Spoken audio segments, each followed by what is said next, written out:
Welcome back to this edition of the Locker Room Chat, brought to you by the Shaneman Sports Museum of Tacoma, Pierce County, and Rainier Asphalt and Concrete, the number one asphalt and concrete repair contractor in Tacoma and the Seattle area. For quality workmanship and a top-notch customer service, contact Rainier Asphalt and Concrete at rainierasphalt.com. Let them know you heard about them on the Locker Room Chat. I'm Gary Hill, and today we're excited to welcome Chuck Richards to the conversation. Chuck, it is great to talk to you. Thanks for all the time today. We appreciate it. Well, thank you. You're welcome. And it's nice to talk to some folks in Tacoma, too, of course. Oh, and that's where we're going to start. Let's start in Tacoma, where this all began. Your whole journey began. Tell us what it was like growing up in Tacoma. What was it like as a Tacoma kid? Well, I was mostly a 50s kid. I was born in 45, but I loved it, especially from the sport perspective of what was available. And I would assume a lot of that's available today, too. But we just rode our bikes all over the place, all the different parks, played baseball and softball, and they had a few basketball hoops around, and um, sort of sandlot football, and we just had a great time doing that sort of thing. And also there were lots of leagues, whether they were Cub Scout leagues, church leagues, Metropolitan Park District had its leagues, and so they were in the Y programs, etc. So there was just a plethora of opportunities to engage in, and I just loved kind of going from basically from the Narrows south to Stadium up and down Sixth Avenue, doing all kinds of things. When did you gravitate towards swimming as a kid? I think it found me. I took lessons at the YWCA, and the instructor there said Chuck might enjoy a little competition, which was a Pierce County event in the summer out of Madigan Pool. And I was 8 at the time, and so my mom said, "Well, okay, we'll take him out there. We'll go do that." And so I did. It was a 25, if I remember right, 25-yard dog paddle, and I won a white ribbon for third. And I don't know that I was hooked, but I was, well, this is kind of an interesting endeavor. My parents didn't have a background in athletics at all, so it was kind of new to them. And then right after that, maybe the next fall, we transferred to the YMCA, and I just worked through the swim lesson programs through that, I guess, fall into the winter. And then I was asked by one of the instructors if I'd like to join the swim team, and he gave me a note, phone number, name, etc., and said to give this to your parents. I did, and we had the conversation. Of course, we had no idea what a swim team was or anything like that, and I was, I guess, just 9 at the time. And so I joined the swim team, and kind of liked the rigors of a regular workout and instruction. And as a couple of years went by, 9, 10, I liked the idea that you could see improvement. I mean, your times were X, and you could improve on that and learn the different strokes. And so at 10 in the Y program, and the Y had extensive leagues that went from Northern Cal up into Canada, and so we had dual meets and championship meets and all that, and it was terrific, and it was outside the school system or the other sports systems. It was kind of its own thing, and I just seemed to kind of flourish pretty quickly, and as a swimmer. And where it came from, I'm not really sure, to be honest. But I just kind of worked my way through the age group program, and that was pretty much how it went until my high school years. Was there any indication in those early days in your mind of what would be down the road for you and all you would accomplish swimming? I don't think so. At least not probably till I was. I mean, I had some success certainly as a 10 and under and a 12 and under, and it was more localized, I think. But then as I probably got 12, 13, I started to understand there were things like dry land exercises, and I reached out for books and information, and I built barbells out of number 10 tin cans and concrete in the garage. You probably heard that story before by a lot of athletes, but I did, and I had some pulley weights in there, and I just said, well, I guess self-talk. I'd like to see what I can do with this, because it seemed like I played all the other sports and enjoyed them, and I was fine at them, but this was seemed to be heading in a whole different direction, and so at 13, 14, my perspective became more of a, well, it was beyond regional, it was a national perspective, because then I started swimming times that were in the top half a dozen in the country for my age group, and things like that, and ventured further down into California and whatnot in terms of meets. And so I got better respectively as I got older, and a lot of kids kind of sort of top out at 12 years old or 14, and it seemed to kind of go the other direction. And so I just was pretty serious about it, but enjoyed it. I enjoyed the workouts, and I enjoyed the competition, and had multiple coaches, and I think that was a lot of them were pretty darn terrific, and pretty motivational. And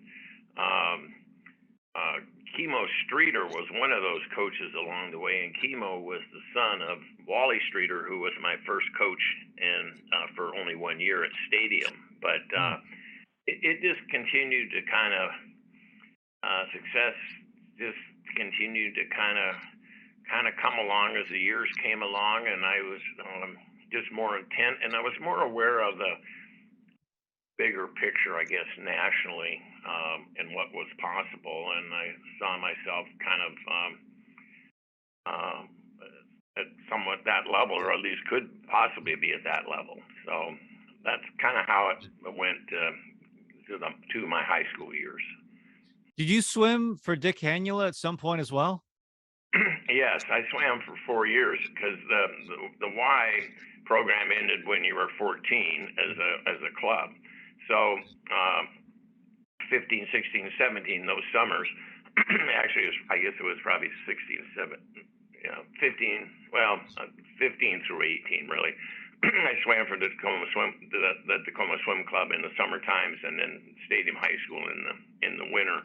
And so Dick was my most instrumental coach. He, in terms of, I came to him late in terms of being in his program, but he knew who I was, of course, and I swam at in several meets where the swim club was there, and Dick was the coach, and so he took me under his wing and said, "We're going to push this as far as we can from the springtime, which was after the school season was over, to through the summer." And I certainly improved under his coaching, and it was quite more intense than what I had received at either the Y or in high school. And when I was 16, the summer of 16, I kind of surprised myself and qualified for the national championships. And this wasn't an age group championships. This was kind of the U.S. Open national championships. And club had no money. My parents didn't have the money to send me, and so they took up a fundraising, and Dick headed it up, and we were able, they raised about $500, if my memory is correct, and were able to send me to Los Angeles. And that meet was in the swim stadium that was part of the Olympics in 32 in LA. And that was an eye-opener to me, because all the best swimmers around the country, swimmers that swam in the 60 Olympics were there, etc. I took an 8th place in the 200 IM, and was pretty excited about that. Saw lot of the college teams there, and I kind of, I guess, realized I probably moved to a new level at that point, and so everything else sort of fell away, and the other sports, etc. And I just from then on through high school and in the summers, that pretty well consumed me, and I loved to travel, and went to two more national championships back in Ohio the next two summers, and met my future coach, which was Doc Councilman at Indiana, and so it was pretty exciting times for me, and I was inspired by what was possible. Other people inspired me too, and it was a nice, I guess, almost a 10-year run from the time I was my first dog battle race at 8 to 18 or so. So that's kind of where that juncture came, and then college called, I guess. Well, tell us about your time. Tell us about your time at Stadium High School. How do you enjoy those years? Those were my best years, I think. I loved it. I loved being part of that team. We were successful, but could never beat Wilson, as it turned out. But a lot of teams could say that. But Wally Streeter, as I mentioned a minute ago, was my first coach, and he was terrific, but he was more like a dad, and kind of inspiring. His workouts weren't particularly tough. He and George England, my coach the next 2 years, they would let the swimmers make up the workouts, because we were harder on ourselves than they were going to be. And but I love the team aspect of it, and state meets, the crowds over at the UW pool, etc., were beyond anything I'd ever witnessed, really, in swimming. It was quite exciting, and my sophomore year, well, let me back up just a step. And when the 8th grade, Wally Streeter came by the house, and he had American Swimmer magazine or something like that. It was in the spring, and he said he came to talk to my parents primarily, and he said, I want to show you all what the results are in high school across the country. And he did, and he said, now these top 20 kids in the country, they receive All-American status, and my parents didn't know what that meant. Neither did I. I don't think. But and he said, but what that really means is these kids are offered full scholarships at colleges around the country. And my mom was always reluctant of me headed off to swimming. She always wanted me to. We always had duties around the house and mow the lawn, and all kinds of, of course, schoolwork, and the swim team stuff and practices were getting in the way, kind of. After that, Chuck, get to practice. If there's a scholarship out there, well, that is terrific. So Wally kind of opened that door, and then my sophomore year, in the 400 freestyle, and I won that event at the state meet, but it also I made the All-American standard, and for that year in that one event, and so that kind of put me on that sort of radar screen. And then the next 2 years there, I was coached by George England, and I even had more success. And my senior year, when I at the state meet, was in March, and I won the 200 individual medley, and it was at the time was the top time in the United States. And eventually California had their championships about a month later, and there were 2 kids there that beat that time. One of them went on to win a gold medal in the Olympics in the IM, and the other one was a national champion in the IM. So I was in pretty good company, I guess. But one other thing that Wally did that really um, uh, it just stuck with me all my life. He said after the season was over, and he wasn't going to be my coach again because he had moved on to Mount Tacoma. He said, "Chuck, I've got a couple tickets to the national NC2A championships for swimming that this year are being held at the UW pool." And he said, "It's like a Thursday night for finals. Would you like to join me?"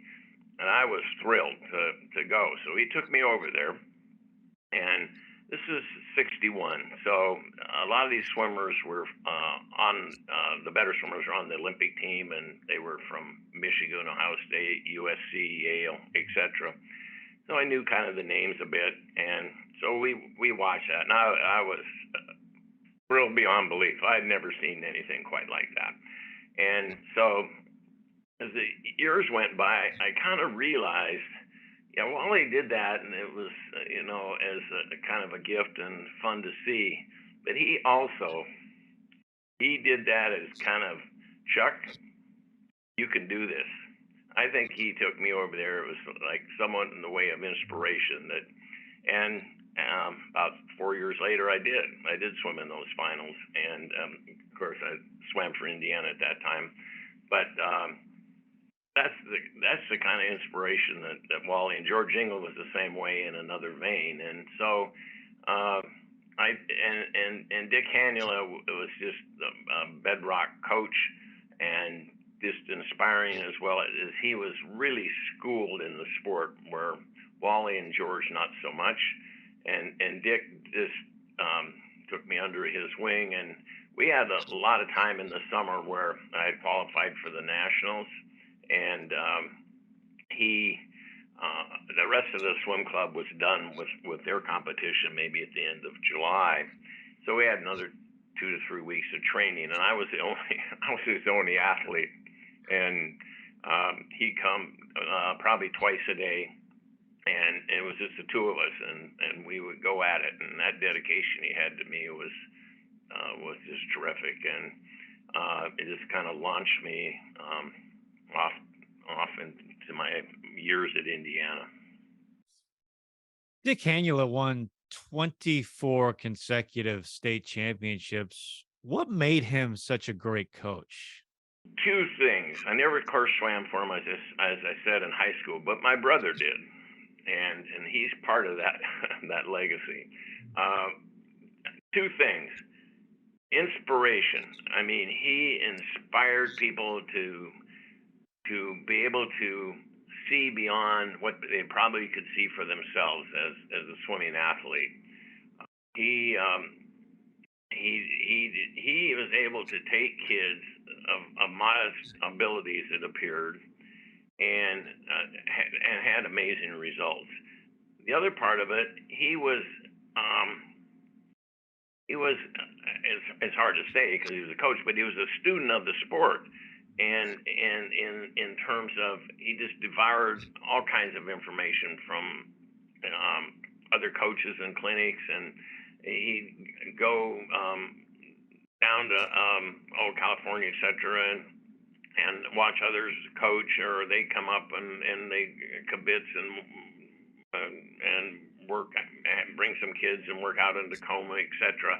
He was always learning, and was had a pretty voracious appetite in terms of trying to develop himself as a coach. And I think back when I last swam for him, I was 18, and I think he was 16 years older, so 34, 33, something like that. And I think, my goodness, that's a pretty young man, but boy, he seemed really driven and accomplished, and would just motivate people. And so when his high school team, he had some good swimmers that certainly arrived at his doorstep as good swimmers, but what really made it was the middle bandwidth in that group, that these kids just had tremendous amount of success, and they just thrived under him. Dick swimming for Dick was um, serious business, and it was well known that you're here to improve, and I'll help you do that, and then I'll give you everything I've got to make that happen.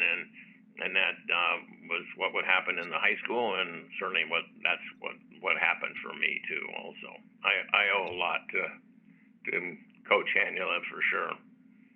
Well, you had an incredible career at Stadium, a three-time high school All-American. You won 6 state championships. What made Indiana the right choice for you moving on after Stadium? When I went to the first nationals in 1961, I had not heard too much about Indiana because Indiana had a banned program at the time. The football team got in trouble and they banned all the varsity teams from NC2A competition for 4 years. And so they had a couple of athletes that were on the 60 Olympic team, though, so I was aware of that. But when I went to Los Angeles, before the meet started, you had a few days where you come in and you had specific warm-up times and things. And so I had finished my warm-up time, and I went to the top of the stands just to kind of watch other people come in.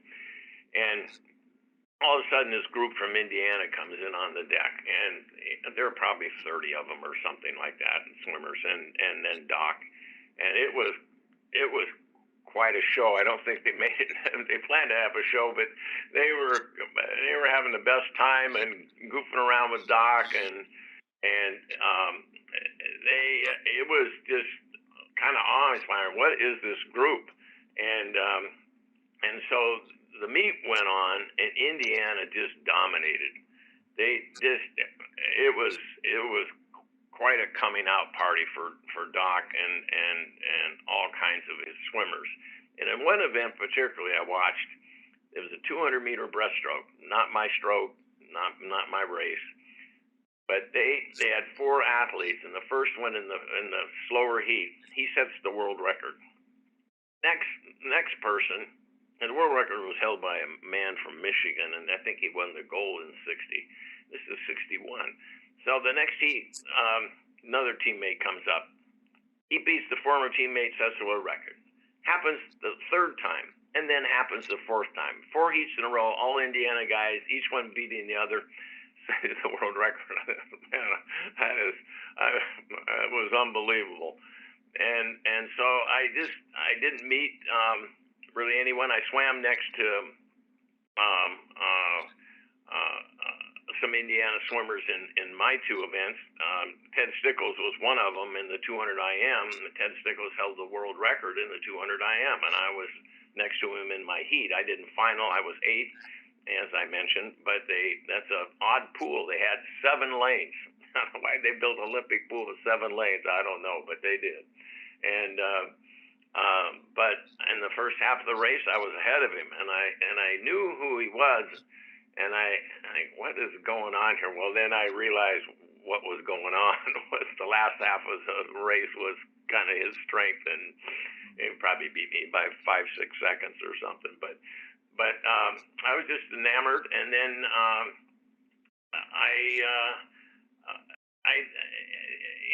don't know that I expressed any interest, but I went to another nationals the next year, and then I met Doc.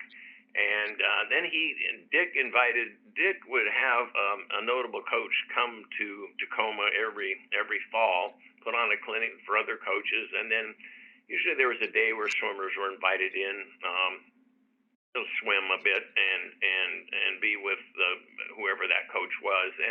And Doc Councilman was the fall coach for my senior year, and I'd met Doc a bit, and I had had success in high school, and he said that he was interested in me and kind of followed me through the year, and he did. And after my senior year and success at the state meet and other meets, etc., he offered a full scholarship, and I accepted. And so when I went back to the Nationals in Ohio that summer, I made a trip down to Bloomington to see the school and I kind of understand what I was getting into. and I loved every part of it, Gary. I just it was kind of sort of an otherworldly experience at that point. But so that's how I connected up to Indiana, and it was a nice, a really nice marriage that way. Well, you mentioned Doc, of course, a legendary coach. What was it like swimming for him? Doc was a legendary coach for sure. Um, he, of course, in the college ranks, you're not developing your swimmers quite the same way as you are in high school. Those swimmers come in accomplished for the most part, and so Doc would take them from wherever they were and make everyone better. And it was, the workouts were harder. There's no doubt about that. Um, he was Doc was a doctor, PhD doctor, and he did research, and his PhD came from doing research on the butterfly and the development of the butterfly from the late 50s into the 60s. And because the butterfly you see today was not what they did back in the 50s, and so he was always doing research, underwater camera work, all kinds of studies in labs, etc. Wrote Science of Swimming, the major competitive swimming coach's Bible during the mid '60s. When I was back there, he was always working on that book with his wife Marge. He'd dictate to Marge, and Marge would scramble. Doc talks a million miles an hour, and Marge was always trying to catch up to him. And but it was great being in a situation where there were like two workouts in the afternoon, so there maybe be 15 of us in each of those workouts.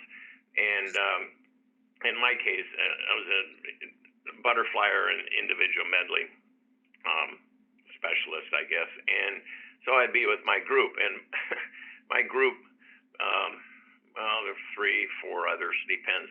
All of them had won a national championship at one time or been on an Olympic team or something. I mean, it was, you were just thrown into it. And the struggle sometimes, I mean, to keep up with it was pretty intense. And sometimes you flourish better than others. And I'd say that as a comparison to Dick, I think Dick, in terms of individual detail and a motivation for taking on one person and just moving it forward, I think Dick did a probably better job. Doc had a much bigger, much fuller plate and a lot of different things going on. So you get the athletes, and we'd work really hard and have success, of course, but it seems like that there were so many athletes that he had there to pay attention to. It sometimes seemed like few folks got lost in the wash to some degree, but it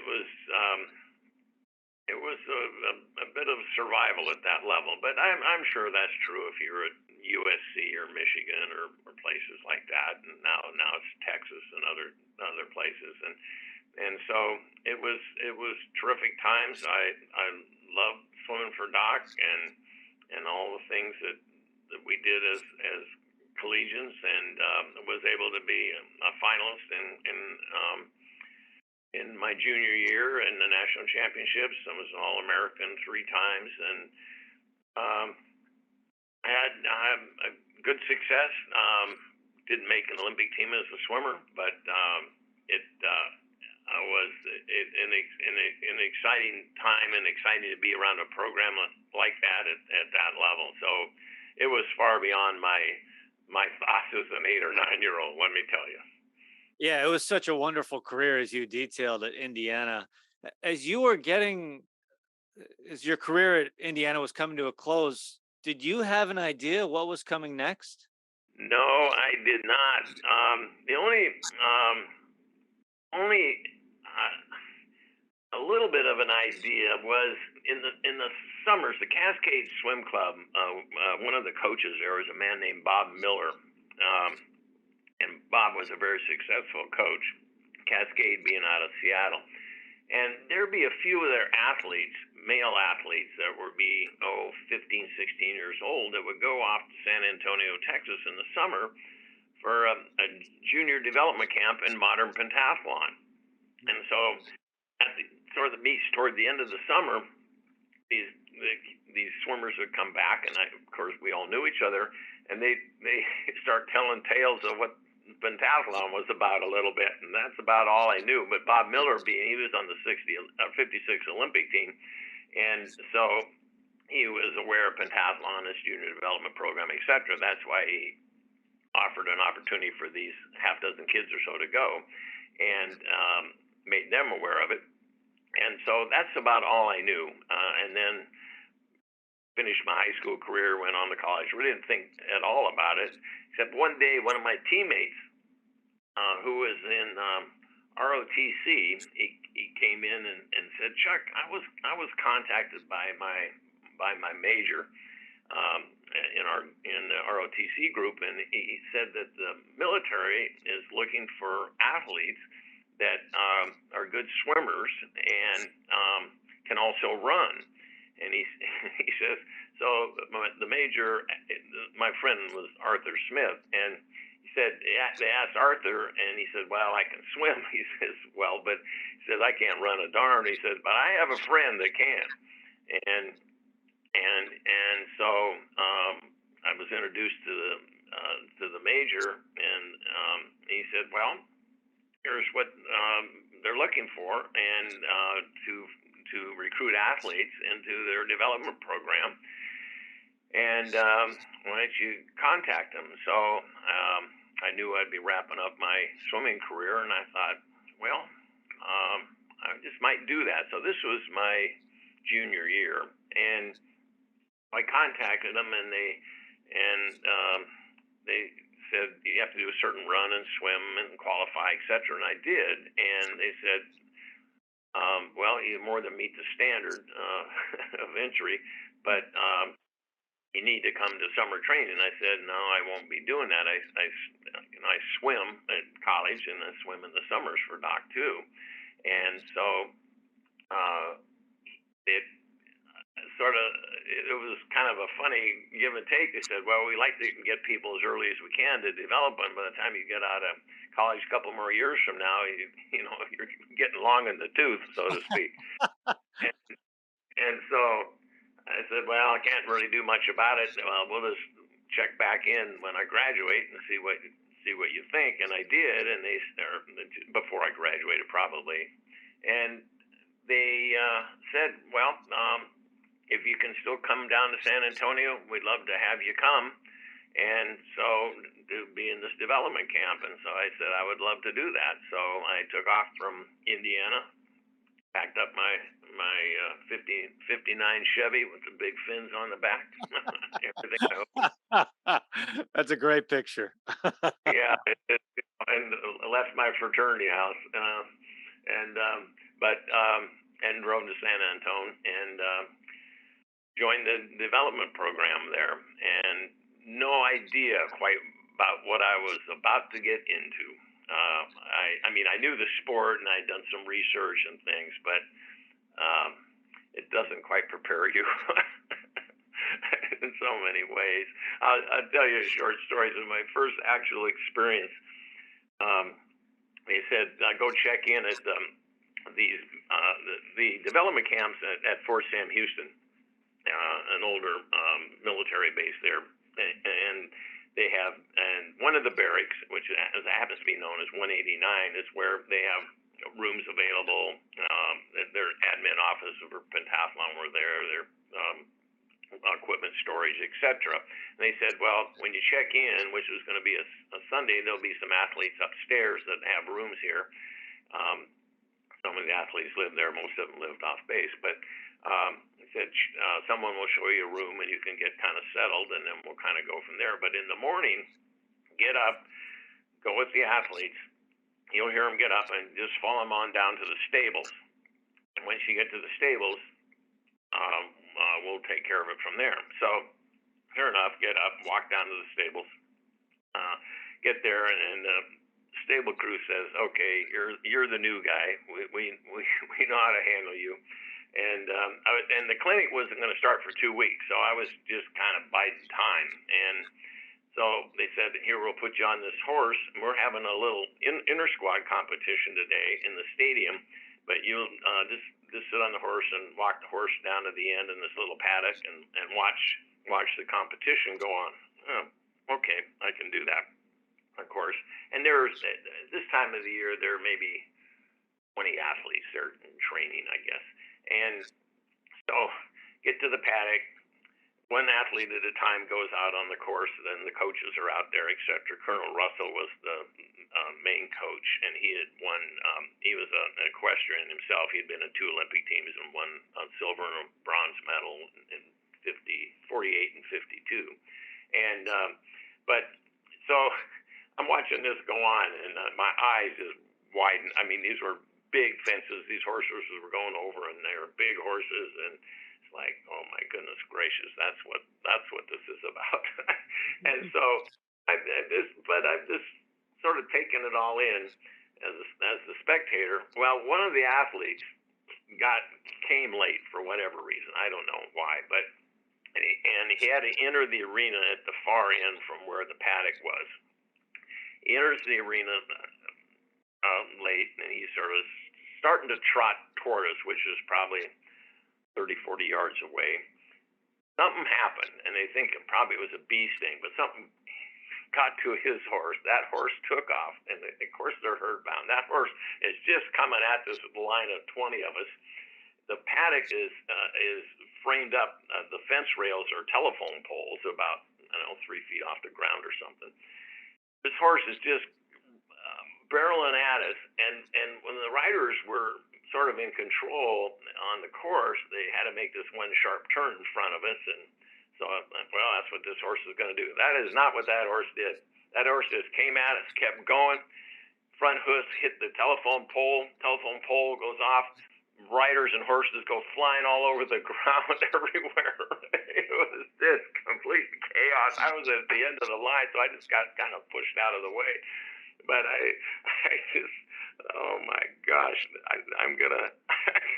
This is probably not my best first experience that I could have had, I don't think. But my eyes were just wide open. I had no idea that anything at all like that would ever. My riding horses had to do with the little ponies, around at home or something, and I was quite surprised, and little did I know that, in a short amount of time, that would be me riding for, next 6 years over big jumps and in competitions all over the country, and if not the world, and as a pentathlete. But that was quite a first day for sure. Yeah, for people that are watching us and listening to us and don't know what the pentathlon is, can you describe it for them? Sure, absolutely. Pentathlon is made up of 5 sports. The horseback riding is one of them. Cross country jumping event, and at my time, in my days in pentathlon, it was 2,000 meters. The next event, and that's the order they go in competition. And the next event is fencing. It's with an épée, and you fence everyone in the competition. Followed by pistol shooting, and it's a 22 at a 25-meter target, and there are 20 shots that you have a target. Then followed by the swimming event. The swimming event is 300-meter freestyle, followed by a 4,000-meter, which is about 2.5-mile cross-country run. So that's the 5 different events, and each event, depending on your time, your score, etc., has so many points attached to it, much like the decathlon and track and field.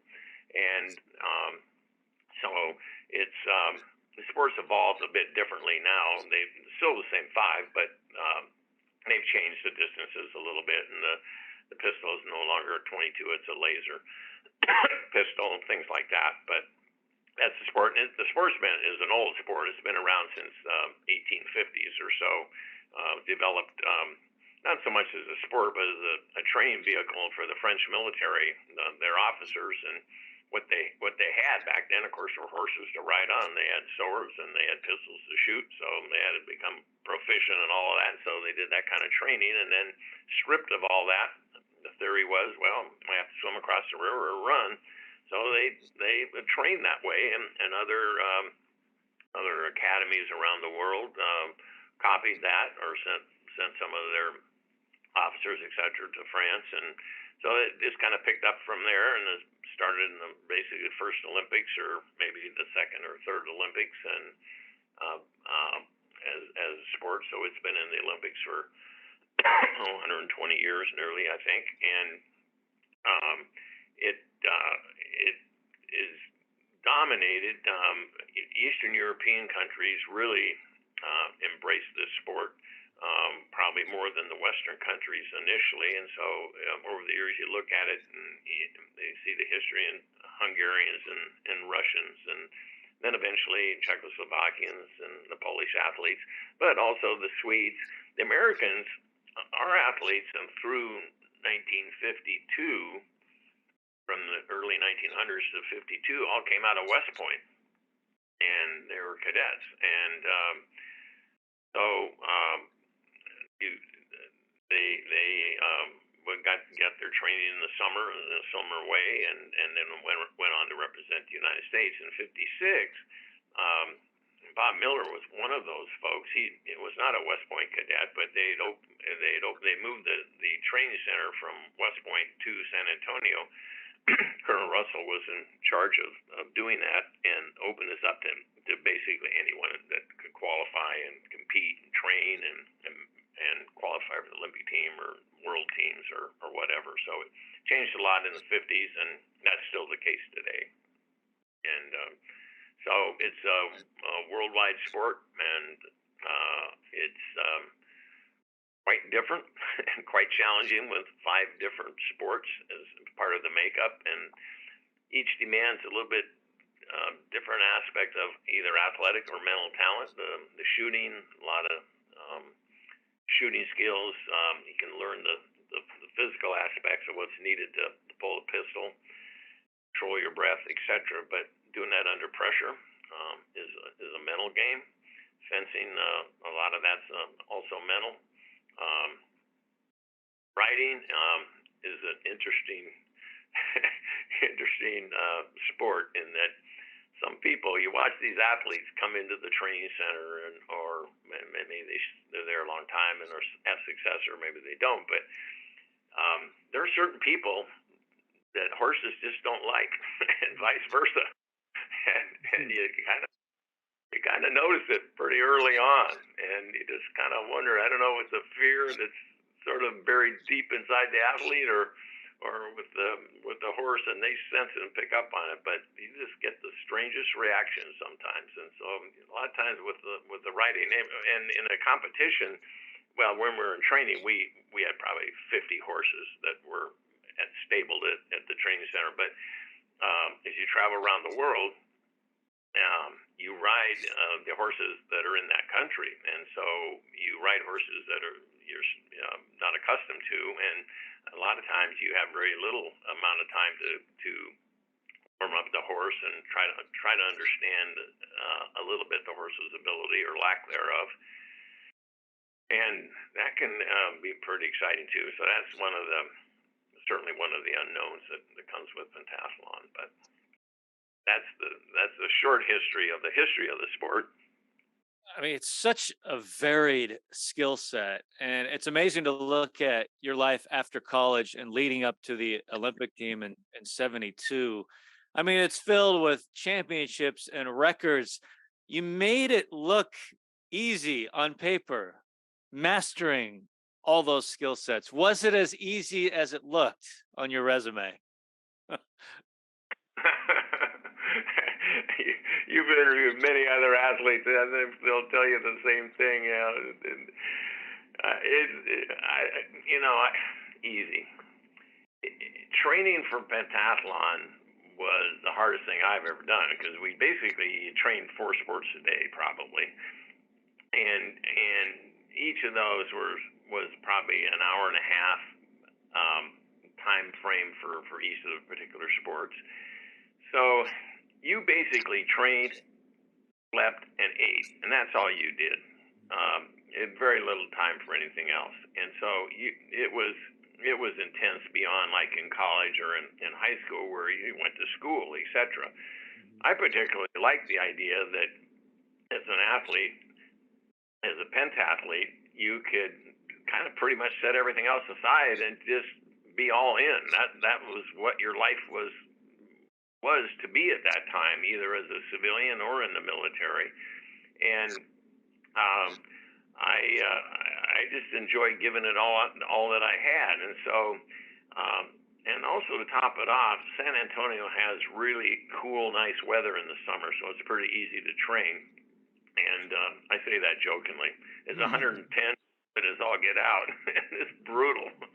So it's pretty pretty tough environment, and takes some getting used to. And personally I had a little trouble with the heat aspect of that, and at times. So you drank a lot of water and salt tablets and things to keep your sodium levels up. But it was the most intense training I'd ever done, and you pretty much had to do it that way, or you wouldn't have the success. You just because what was required was, I mean, you had a lot of athletes that came there that were post college athletes, or came through the development program that were, well, one of my Olympic teammates, he was a 4-minute miler at the University of Oregon, and also last 2 years he ran at Oregon, but before that he swam age group, and he swam for a couple of years at Oregon. So his run swim combination was pretty darn terrific. And so his name's Scott Taylor, and actually he lives in Beaverton. And and so you get athletes like that. So they come in with pretty strong athletic resumes that would lead you to think they'd really be good athletes. A lot of times, or good pentathletes. A lot of times that is the case. Sometimes they have trouble in the chute. Sometimes they become very good fencers, or they don't. But the ones that are have the natural abilities, like being a little bit taller, maybe left-handed, fast twitch muscles, etc., probably can develop into good fencers. I struggled with all of that, but I loved the sport of fencing, but it was the hardest sport for me, so I would spend a lot more time with that. And it's a hard sport when you do the training for a couple hours. I mean, there's just a lot of footwork and a lot of tactics and just a lot of bouting.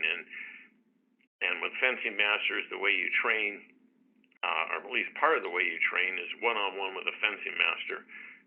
We had a fencing master that came in from Finland my last 2 years, and he was like Dick Handler coaching, very skilled, but very demanding, and he really developed you. And so it was, you really got pretty wrung out by the end of the week to recover. Even at the weekends, though, you'd usually have a run or go to the pistol range or something like that. So that was my life pretty much for 6 years after Indiana. Well, all that hard work paid off. National championships 3 different times, a team bronze medal in the 71 World Championships, and of course, the 1972 U.S. Olympic team. Can you describe what it was like to be part of that Olympics? Yes, more than happy to, Gary. That Olympics '72 was, of course, in Munich. Um, President Nixon was our president at that time, and so when you're in pentathlon, and I guess on the teams I was involved with, I had traveled the world quite a bit in competitions and things. So I was a U.S. athlete, represented the country many times, and I have a lot of pride in that. And of course, the Olympics becomes are making the Olympic team first becomes a focus, and our Olympic trials were in San Antonio, and I won those trials, and it also doubled as a national championship that year, and I was thrilled beyond belief. And I would say, going back to I was probably 13, 14 when I understood where sports could go. Not necessarily professional sports, of course, but the sports I'd been involved in, such as swimming, but track and field and others too. That the Olympics was a culmination of careers and the ultimate goal. And you get all the you go to different places to get outfitted, and for pentathlon we had 5 different. We had fencing gear to get, we had riding gear, of course swimsuit was pretty nominal, but it was pretty terrific new gear, and of course the Olympic ceremony, the suits and the clothes you wore, casual clothes, and that was a lot of fun. But also we went to DC, and we were there for maybe 3 days and did some of this outfitting, but also met the president. And it was a team that Kathy Rigby was on, and I don't remember the man's name, but he was about a 400-pound weightlifter. No, he was a wrestler that we had that was on that team. And there were a lot of characters, and it was just fun to be part and parcel of all of that, and flew over to Munich, and you get there maybe a week ahead of time, something like that, and just a lot of pride. And the Germans had done such a great job with their facilities and the village, and they were well aware of the 36 games in Berlin and how that went over, and so they were really trying to take the best step forward they could to showcase their country to the world. And it was nothing short of just almost Disneyland like. And our event was the first 5 days of the games, and so we ended up taking fourth, missed the bronze medal by a sliver, and as we'd won the bronze medal in 71. We were a little bit disappointed with how that went down, but I was ninth individually, and I won the swimming event, and that was a bit of a surprise to me because there were a couple other swimmers that beat me. I did not hold the world record at the time, and I swam a couple seconds faster and won the event, and managed to set the world and Olympic record for pentathlon. And that couple seconds faster was faster than I ever thought I would go, and I think it's inspiration of a big crowd. And also in that crowd was Dick Hanula, Doc Councilman, and my parents. And my parents had never seen me compete after my high school years. So it's almost 10 years later. They came to the Olympic Games, but they never saw me in when I was at Indiana or in pentathlon the years after. And then Dick and Doc were part of the Olympic team as part of the coaching staff. So they just took a little time off and came over and watched their former kids swim. And I was a little bit in disbelief the time I swam, but that was my last race. And I knew it would be, and that was that. And then of course the unfortunate unfolding of the massacre that happened about 4 days later in Munich. Really tragic, and he just could hardly. He didn't know really what to think. He didn't really feel at risk particularly. I don't know why. I guess we didn't understand what something like that could, become.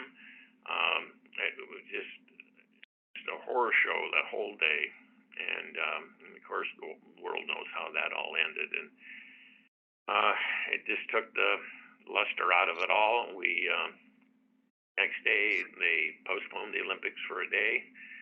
We had memorial service in the opening, in the welcome in the opening stadium that was used for track and field.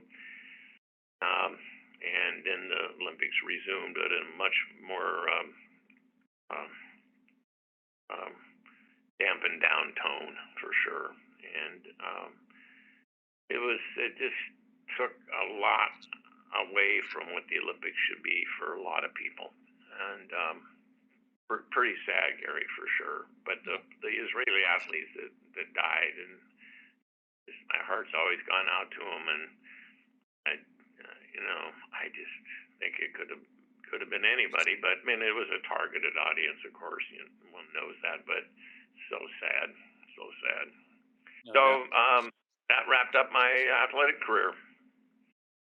Well, it wrapped up your athletic career, but you have been involved in athletics ever since. It's really amazing to see all that you've done. You moved back to the Pacific Northwest, to Oregon. You're in Oregon now. Boy, listing everything that you've done since then, it would take us another hour. But what have you been most proud of and what you've been able to accomplish in everything you've done? I have had my finger in sports ever since I left as an athlete. Um, I determined along the way. I don't know if I determined, but I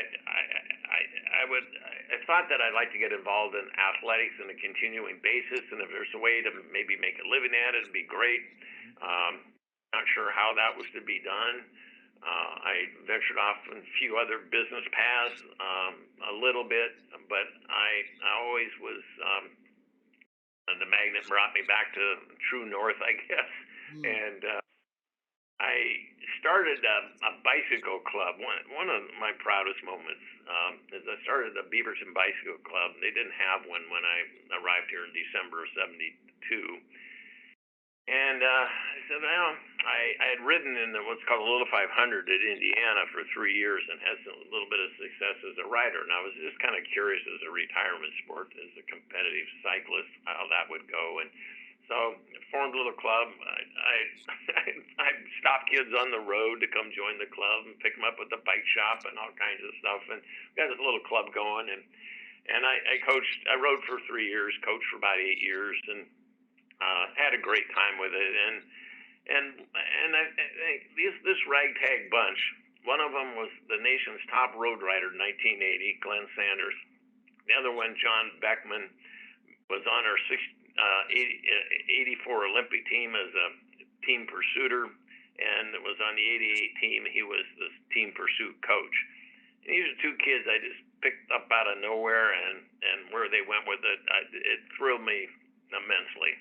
And I retired, but at that point I had 3 kids and a lot of other stuff going on I needed to go pay attention to. But I had a lot of fun with that. But what I've really done for the last, I guess, 46 years now, was own an athletic club, and that's where I'll be going next after when we're done here. It opened in '77, and it was a dream to see if I could develop or build a facility of some kind in athletics, and I had no idea, again, what that might be. I looked around, couldn't really find an opportunity, but racquetball showed up on the scenes in the mid-'70s, and I saw it in Texas, and came back, and there weren't any clubs in Portland. Talked to a business partner I had in another venture, and he said, let's just go ahead and do this. And it was his money and my energy and inspiration, I guess. And so we built it, and it was a great success as a racquetball club. And then we added tennis and an outdoor pool. And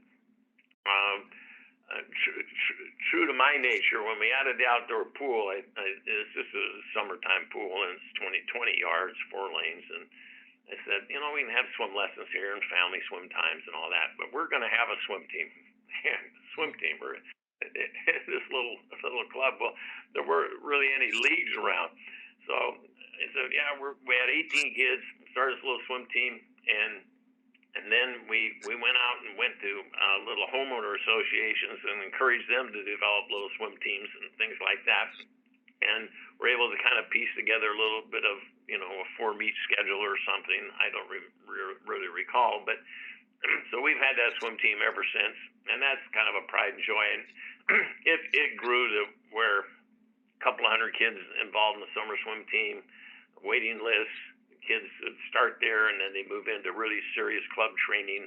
There's several clubs in the Beaverton west side of Portland area, and then they go on to college, and it has a lot of satisfaction from seeing that happen and knowing my history. It's just like I just want to create the opportunity and the chance. So that took place, and it still does today.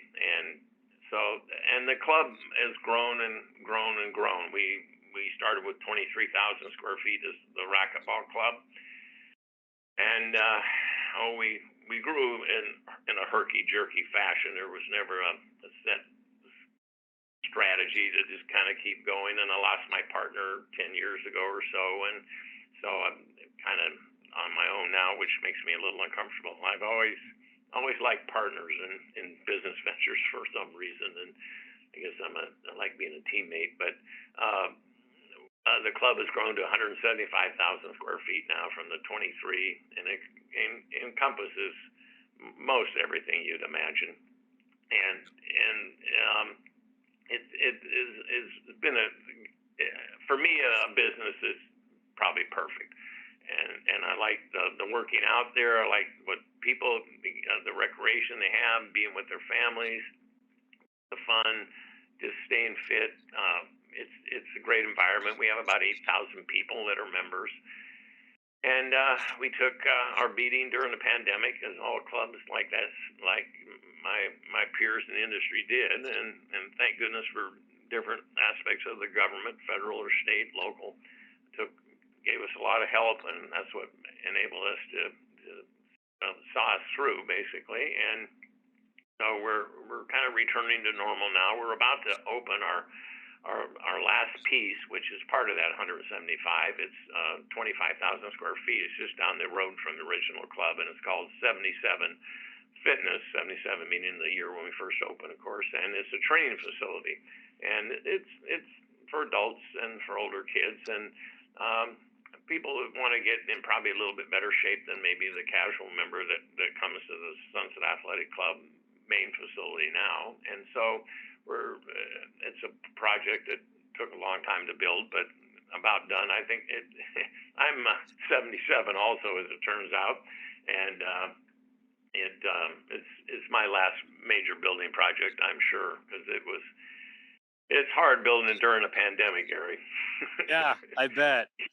You know, yeah, it's so hard, and every story you hear about construction and other things, pandemic is certainly the truth. So that's been great. But one other thing I did, which is really an outlier, being involved in I started the Oregon Gymnastics Academy, started track and field programs, just a number of things, but everyone was always running short on money, and it was kind of like going back to the Tacoma Swim Club. They raised $500, and that was done by donations. People would stop off and give a $10 bill, put an envelope at the cashier, and say, "This is for Chuck to go to the Nationals," and that's how that money was raised.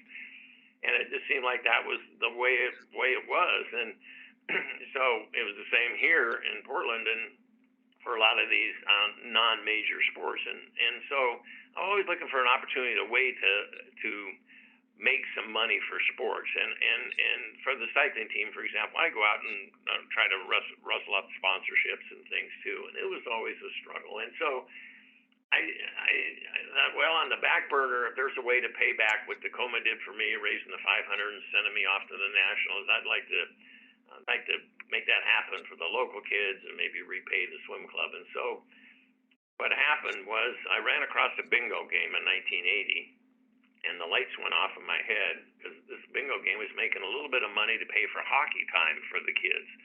And wow, I wonder if that could be, done in a little bit different way and make more money, etc. So it took me 5 years to figure out how to play bingo, but I opened a facility called Sunset Bingo in '85, and we took on a different approach to it. We took an honest approach to more of a commercial aspect of it, and I recruited four different sport groups. One was cycling, fencing, gymnastics, and swimming, and they provided volunteers to help run the game, and we ran this game. couple of years and made pretty darn good money. I mean, 20,000 total in a year or something like that, which was good money compared to zero. And so then we figured out there was another way to do this, and within the state law, we got some laws changed, and we we really flourished. And this little game got to the point where it was raising and it was divided up among 7, 8 sport groups. It raised $1.5 million a year, something like that. And I was involved for 33 years. My group, the Oregon Sports Academy, eventually their game, the competition online with Indian gaming, et cetera, sort of eventually sort of took some of our business away. That wasn't as profitable, but we were able to actually, our group actually during those years raised and was able to donate about $4 million in that 33 years, and had just a lot of fun and success with it. And as a personal note, I told my board, I said, if we're going to do this and I'm going to charge ahead and make this part of my life, I'd like to donate money to the Tacoma Swim Club every year that could buy them 10 tickets for kids to go to the Nationals. So they, as part of our deal, every year Dick got a check from Sunset Bing or the Oregon Sports Academy to for about $3,000, $4,000, something like that, to help pay for kids to go to the swim nationals. And so those are kind of some of my proud sport moments that has made life really interesting, enjoyable, and some pretty good challenges in there too. That's amazing. And it all comes full circle. Chuck, this has been fabulous. Your story is incredible. Thank you for taking all this time to share some of the great stories of your life and career. We really appreciate it. Thank you so much. Well, you're welcome, Gary. And I think fondly of Tacoma all the time. Boy, it was a great place to grow up. That concludes today's presentation. On behalf of Rainier Asphalt and Concrete and the Shanneman Sports Museum of Tacoma, Pierce County, I'm Gary Hill. We thank you for joining us. Another edition of Locker Room Chat. We'll see you next time.